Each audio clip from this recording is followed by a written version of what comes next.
ऐन कापूस विक्रीच्या हंगामात नोटाबंदीचा निर्णय आल्यानं कापूस उत्पादक शेतकरी सापडला संकटात।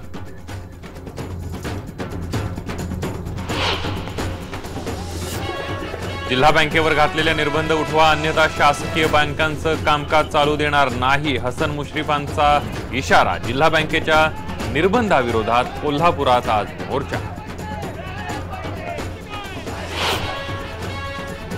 नोटाबंदीच्या विषयावरून विरोधकांचा विधानसभेतून सभात्याग, विरोधकांचा स्थगन प्रस्ताव सभागृहाध्यक्षांनी फेटाळला।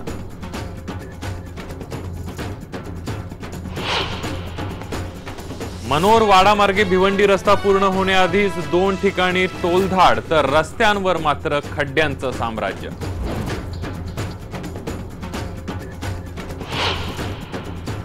लातूरमध्ये सरकारी हॉस्टेलमध्ये 200 विद्यार्थ्यांना रात्रीच्या जेवणातून विषबाधा, सगळ्या विद्यार्थ्यांची प्रकृती सध्या धोक्याबाहेर। आणि पुण्यातल्या खोदड गावात गावठी शेळीनं दिला एका वेळी 7 पिल्लांना जन्म।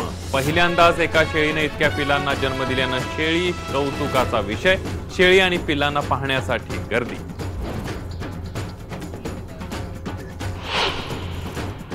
नमस्कार, मी संदीप देसाई। गावाकडच्या बातम्यांमध्ये आपल्या सर्वांचं स्वागत। सुरुवात करणार आहोत वाड्याच्या बातमीनं। रस्त्याचं काम पूर्ण झाल्यानंतर टोल वसुली सुरू करायचा असा नियम आहे, मात्र मनोर वाडा भिवंडी या रस्त्याचं काम अपूर्ण असतानाही या रस्त्यावर 2 ठिकाणी टोल वसुली करण्यात येते। 2010 मध्ये या रस्त्याचं काम बीओटी तत्वावर सुप्रीम इन्फ्रा या कंपनीला देण्यात आलं होतं। या रस्त्याचं चौपदरीकरण पूर्ण झाल्यानंतर या कंपनीने टोल वसुली करणं अपेक्षित होतं, मात्र वास्तविक पाहायला गेलं तर या पूर्ण रस्त्यावर बऱ्याच ठिकाणी सिंगल लेन रस्ता आहे, सर्वत्र खड्डे पडल्याचं आपल्याला पाहायला मिळतंय। अशा खड्ड्यांनी भरलेल्या आणि अचानक लागणाऱ्या सिंगल लेन रस्त्यांमुळे या मार्गावर गेल्या वर्षभरामध्ये अनेक अपघात झाले आणि अपघातामध्ये जवळपास 100 निरपराध लोकांचा जीव गेलाय।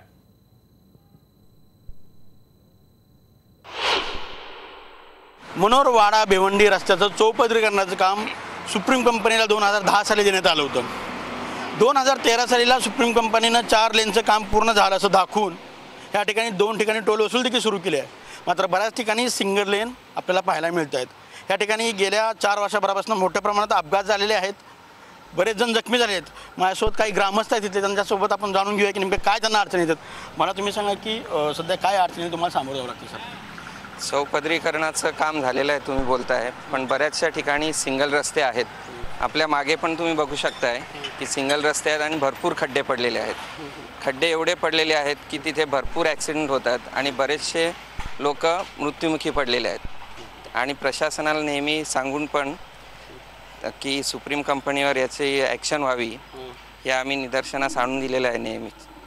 आपण ह्या ठिकाणी बघितलं की निश्चितपणे की मोठ्या प्रमाणात अपघात झालेले आहेत, सुप्रीम कंपनीवरती ॲक्शन व्हावी, आंदोलन देखील ह्या ठिकाणी करण्यात आले आहेत। माझ्यासोबत आणखी ग्राम असतात, मला सर तुम्ही सांगा की नेमकी काय तुम्हाला अडचण होती या रोडवरनं जावे करताना? आपल्या या गावामध्ये हायस्कूल, महाविद्यालय, शाळा असल्यामुळे लहान मुलांना इथे रोड क्रॉस करताना खूप त्रास होतो आणि अक्षरशः लहान म्हणजे सगळ्यांना जीव मुठीत घेऊन जावं लागते। आणि इथे मागेच बघितलं तर पावसाळ्यामध्ये इथे जवळ 3 ते 4 फूट पाणी साचते, त्यामुळे जवळजवळ 2-2 दिवस कधी कधी रस्ते पण बंद होत आहेत। जवळपास 1 वर्षभरापासून शेकडोहून अधिक लोकांचा या ठिकाणी जीव देखील गेलेला अपघातामध्ये आणि हजारोहून अधिक लोक या ठिकाणी अपघातात जखमी झालेले आहेत। आत्ता तरी प्रशासनानं लक्ष देऊन हा ठेका रद्द करावा किंवा सुप्रीम कंपनीनं हे रस्त्याचं काम लवकरात लवकर पूर्ण करावं अशी मागणी इथले ग्रामस्थ करताना आपल्याला पाहायला मिळतात। कॅमेरामॅन प्रवीणसह मी विजय राऊत, IBN लोकमत, वाडा, पालक। ब्रिजचं सगळं 4ही ठिकाणचे ब्रिजचं काम अपूर्ण आहे। जे महाडला झाली दुर्घटना, ती दुर्घटना इथं व्हावी नाही अशी आमची अपेक्षा आहे, पण सुप्रीमची अपेक्षा असेल तर माहिती नाही, कारण जे ब्रिटिशकालीन जे ब्रिज बांधलेले आहेत तेच ब्रिज आज त्याच ब्रिजवरून वाहतूक चालू आहे। बाकीचे ब्रिजचं काम अर्धवट आहे।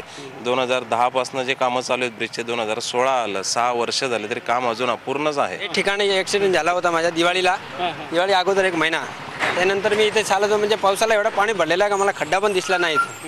त्यामुळे बघा झाली ते कल्याण हॉस्पिटल नेला रात्री 11 वाजता, पाणी एवढं भरलेलं काय माहीत पण नाही होतं। पब्लिकला एवढा त्रास होतो काय रस्त्याला जायला बघायला तर कधी ना कधी ॲक्सिडेंट चालूच राहतंय। आणि ह्या रोडवर सुप्रीमवाल्यांचं लक्षच नाही. महत्वाचा मुद्दा म्हणजे ह्या रोडवर त्यांचं लक्ष नाही. आज किती वर्ष आले सांगा बघू, या रोडला किती नुकसान होतं लोकांचं, कोणी मरतंय बोला, कोणी ऍक्सिडेंट झालंय, काय त्याला जिम्मेदार कोण आहे?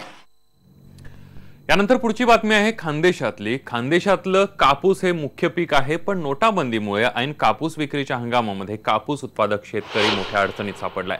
कापूस व्यापारी अडलेल्या शेतकऱ्यांना जुन्या नोटा देत आहेत. कापसाला कमी दर देत चेकने कापसाचे पैसे दिले जात आहेत.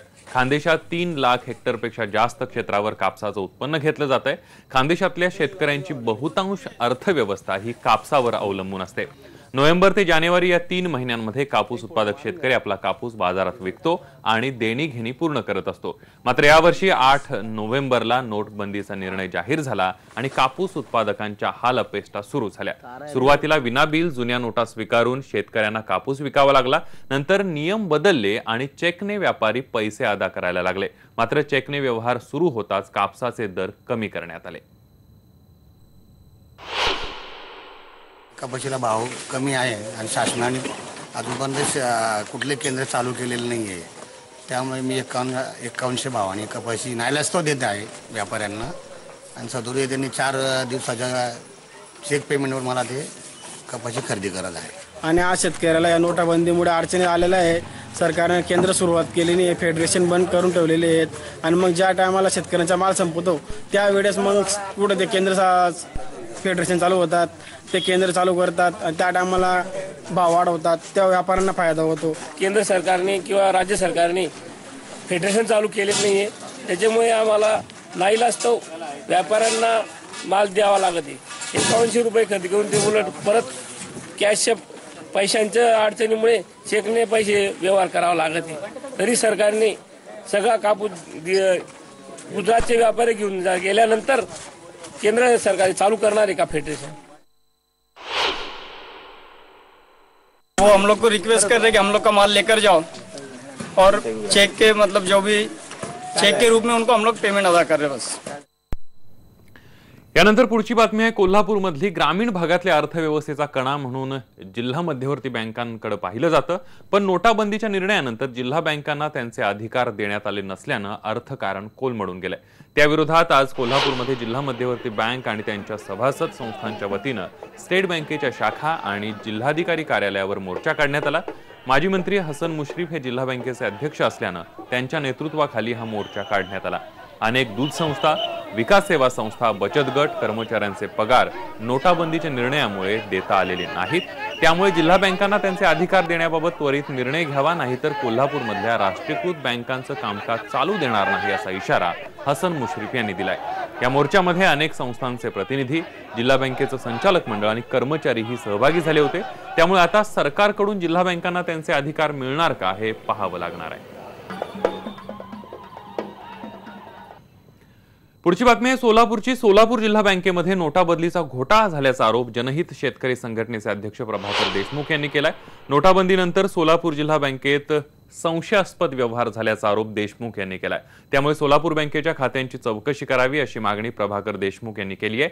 या प्रकरणाची चौकशी न केल्यास आझाद मैदानात उपोषणाला बसण्याचा इशारा त्यांनी दिलाय. कोट्यवधी रुपयाचं कर्ज आहे काय संबंधितावरती, त्यांनी 1500च्या नोटा बदलून कर्ज भरलेले असेल याबाबत आम्हाला संशय आहे. अशी शक्यता नाकारता येत नाही, परंतु त्वरित केंद्र सरकारने आणि राज्य सरकारने यात लक्ष घालून त्वरित याची चौकशी लावावी. अन्यथा डीसीजी बँकेतल्या नोटा बदलाची चौकशी नाही झाली, संशयास्पद वाटतंय. जर चौकशी त्वरित नाही झाली तर जनहित शेतकरी संघटना मुंबई आझाद मैदान येथे जोपर्यंत डीसीजी बँकेची चौकशी होत नाही तोपर्यंत तळ ठोकून बसून राज्य सरकारला आणि केंद्र सरकारला जाब विचारल्याशिवाय स्वस्त बसणार नाही. पुढची बातमी आहे लातूरमधली. लातूरमध्ये जवळपास 200 विद्यार्थ्यांना विषबाधा झाली आहे. काल रात्री उशिरा जेवण झाल्यानंतर मुलांना मळमळ होत असल्याची तक्रार मुलांनी केली आणि एकानंतर दुसऱ्या असं करत जवळपास 200 विद्यार्थी आजारी पडले. 12 नंतर पाटीला मागच्या बाजूला असलेल्या शासकीय वसतिगृहात हे विद्यार्थी राहतात. विषबाधा झालेल्या विद्यार्थ्यांमध्ये मोठ्या प्रमाणामध्ये मुलींची ही संख्या आहे. जेवणात डाळ भात आणि कोबीची भाजी घेतल्याचं विद्यार्थ्यांनी सांगितलं, पण विषबाधा नेमक्या कोणत्या कारणाने झाली याची ठोस माहिती मिळालेली नाही. पण सध्या सगळे विद्यार्थी सुखरूप आहेत.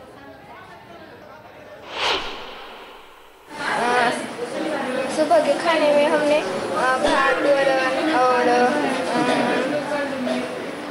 गोभी की भाजी ये सब सेवन किया था और खाने के बाद हमें उल्टी मोमो करने लगा।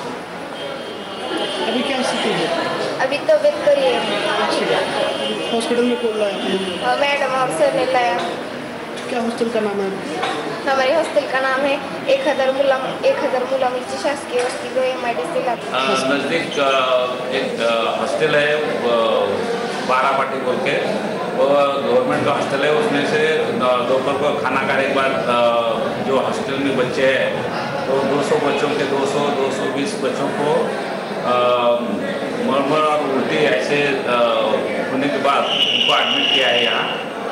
कोई सीरियस नहीं है। खाना खाने के बाद उनको ऐसा बोलते हैं। क्या खाना जहरीला हो सकता है सर? क्या कहें? नहीं, अभी वो उसका दोपहर में क्या खाना खाया है वो देखेंगे, पुलिस देखेंगे क्या। वाड्यातील जिल्हा परिषद शाळा क्रमांक 1 मध्ये एक दुर्दैवी अपघात घडलाय। शाळेचं लोखंडी गेट अंगावर पडून तन्वी धानवा या इयत्ता 2री मध्ये शिकणाऱ्या मुलीचा दुर्दैवी मृत्यू झालाय, तर 2 विद्यार्थी गंभीररित्या जखमी झालेत। या जखमी विद्यार्थ्यांना तातडीने ठाणे जिल्हा रुग्णालयामध्ये हलवण्यात आले। आज दुपारी 2 वाजता प्राथमिक शाळेचे वर्ग सुटल्यानंतर ही घटना घडली आहे।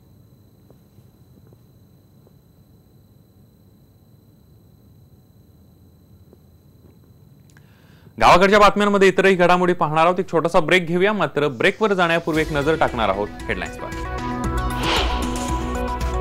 ऐन कापूस विक्रीच्या हंगामात नोटाबंदीचा निर्णय आल्यानं कापूस उत्पादक शेतकरी सापडला संकटात।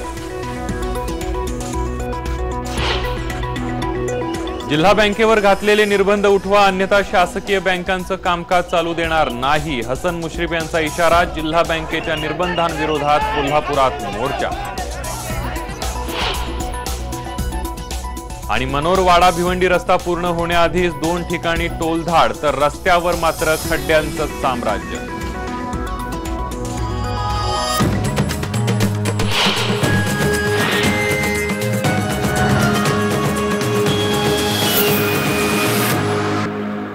ब्रेकनंतर गावाकडच्या बातम्यांमध्ये आपलं स्वागत। चलन तुटवड्याचा परिणाम पुणे कृषी उत्पन्न बाजार समितीमध्ये आणि किरकोळ भाजी मार्केटमध्ये सुद्धा जाणवतोय।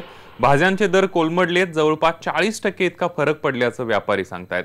कॅशलेस सिस्टीम बद्दल नसलेल्या माहितीमुळे शेतकऱ्याला याचा फटका बसलाय। पुण्यातील महात्मा फुले भाजी मार्केटहून आढावा घेतलाय आमची प्रतिनिधी हालिमा कुरेशीनं। आपण जरा थेट बोलूयात। माझ्यावर एक मावशी आहेत या मंडईमध्येच, आपण त्यांच्याशी बोलूयात की नेमका काय भाव चालले। आजी तुमची मेथीची भाजी खूपच छान।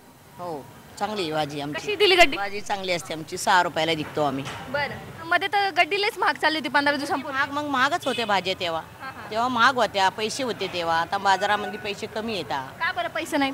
पैसे नाही म्हणजे त्यांनी अचानक नोटा बंद केल्या। बंद करू द्या, पण त्यांनी सूचना द्यायला पाहिजे होती।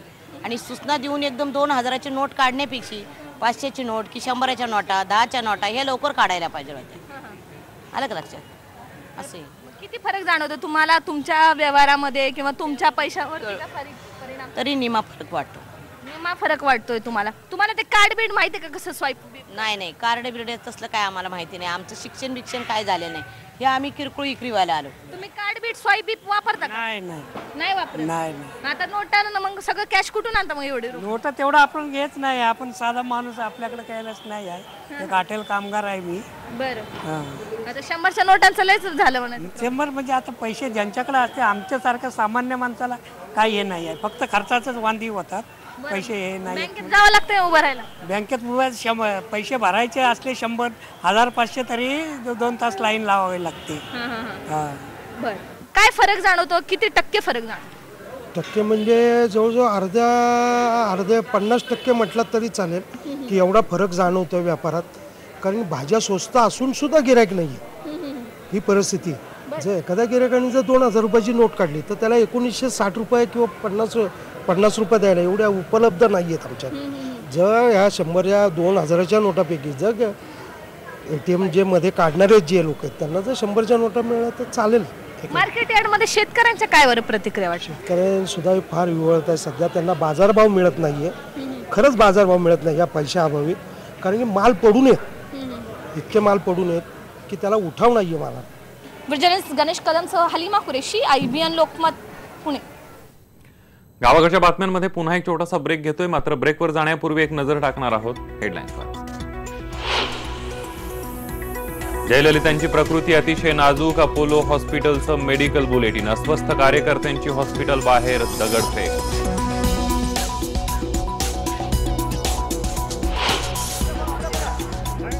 नोटबंदीच्या विषयावरून विरोधकांचा विधानसभेतून सभात्याग. विरोधकांचा स्थगन प्रस्ताव सभागृहाध्यक्षांनी फेटाळला.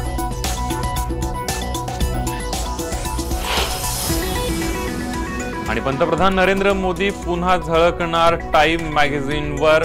Time person of the year साठी वाचकांची सगळ्यात जास्त पसंती.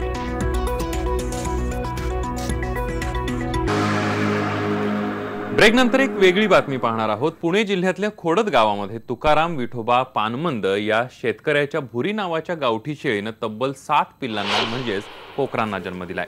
गावठी शेळी एका वेळेला 2 किंवा 4 कोकरांना जन्म देते, मात्र या शेळीनं चक्क 7 कोकरांना जन्म दिलाय. यापूर्वी या शेळीनं 2 किंवा 3 कोकरांना जन्म दिला होता आणि याही वेळेला तेवढीच कोकरं जन्माला येतील असं त्या शेळीचे मालक आहेत त्यांना वाटत होतं. मात्र 7 कोकरांना जन्म देऊन पानमंद कुटुंबियांना आश्चर्याचा सुखद धक्का या शेळीनं दिलाय. या सर्व कोकरांना शेळीचं दूध कमी पडत असल्यानं डॉक्टरांच्या सल्ल्यानुसार बाहेरून दूध पाजावं लागतंय. ही बातमी सोशल मीडियावर व्हायरल झाल्यापासून पंचक्रोशीतील शेतकरी शेळी आणि पिलांना पाहण्यासाठी गर्दी करतायत. गावठी शेळीला आजवर 2, 3 किंवा 4 या पलीकडे जास्त पिलं किंवा बकरं होत नाहीत. पण एक वेगळा चमत्कार पुणे जिल्ह्यातील खोडदमध्ये घडलाय. माझ्या सोबत ही शेळी आहे, आपण पाहू शकतोय. भुरी हिचं नाव आहे, मोठं मजेशीर नाव आहे. आणि या शेळीने मागच्या 10 दिवसापूर्वी 1, 2 नाही तर तब्बल 7 पिलांना जन्म दिलाय. आणि या सगळ्या पिलांना पाहण्यासाठी पंचक्रोशीतील लोकांची मोठी गर्दी होते. आपण पाहू शकतो सगळी छोटी पिलं, 7 पिलं आहेत सगळी ही. आणि या पिलांची खूप काळजी घ्यावी लागते. सुरुवातीचे दिवस आहेत सगळे, त्यांचे लहानपण, थंडी वगैरे सगळं आहे. बाबा आहेत माझ्यासोबत, या पिलांचे मालक. बाबा, तुम्ही कधीपासून हे शेळी पालन करा? आता किती शेळ्या आहेत तुमच्याकडं? माझ्याकडं आता एक ही शेळी मोठी आणि तिच्या 2 पाठी आहेत. आणि साधारण 8 वर्षापूर्वी हिला आणली होती आम्ही, लहान होती त्या टायमाला.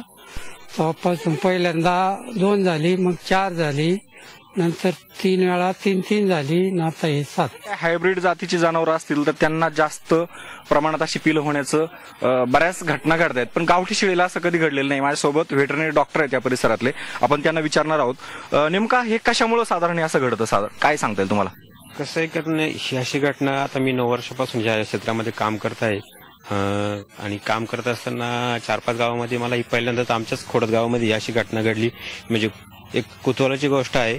अशी घटना म्हणजे कसं आहे, आता ज्या मादाच्या ऋतुचक्रामध्ये असंख्य स्त्रीबस ज्यावेळेस बाहेर पडतात आणि त्यावेळेस ती जी शेळी आपल्याला नैसर्गिक वीरदानाद्वारे भरवायची असते, त्यावेळेस ते जे वीरदानाद्वारे जे शुक्राणू आहेत हे पण असंख्यरित्या बाहेर पडून तिकडचे जे म्हणजे येणारे जे स्त्रीबस यांचं एकाच वेळी मिळून घडतं. आणि अशा वेळी अशी घटना घडते. पण ही घटना ही क्वचितच काहीतरी अशी घडते. पिलांसोबतच आईची काळजी घेतली पाहिजे, पोषक आहाराची, आणि त्यांनाही सुद्धा कॅल्शियमची जी गरज ती भरून काढली पाहिजे. आपण पाहू शकतो या कुटुंबाकडनं एक शेळीचं दूध सोडून बाहेरचं दूध सुद्धा बाटलीद्वारे तिला पाजलं जाते. खरं तर हा एक वेगळा चमत्कार म्हणण्यापेक्षा विज्ञान युगातलं हे एक वेगळेपणा मानला पाहिजे. रायचंद शिंदे, IBN लोकमत, जुन्नर.